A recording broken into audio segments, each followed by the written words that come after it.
Introducing the Modular Automation line of products from Oriental Motor. Modular automation is a rapidly expanding form of automation where traditional assembly lines are transformed into modular assembly lines using automation products designed for DC power or battery input. Modular automation components allow factory design engineers the flexibility in products to design modular and mobile assembly lines, supporting small lot production or a variety of products assembled on the same production machines. Modular automation products are based on battery operation and are compact and lightweight. The global manufacturing situation has changed significantly. Typically, manufacturing has used both manpower and machine. Now, with the shortage of manpower, automation is advancing to solve the problems facing us in the manufacturing process.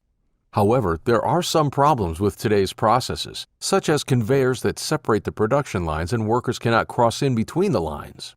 For example, if you change the conveyor to a transport robot, the need for an AC power line is not there, and the flexibility and range will expand for transporting products. This allows for the flexibility in the production line layout.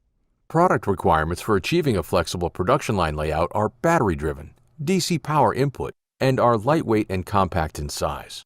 Introducing the BLV Series R-Type and the AZ Series Mini Driver. Products that provide infinite ideas and possibilities for the next generation of automation. Contact your Oriental Motor representative to learn more about products and services that support modular automation designs.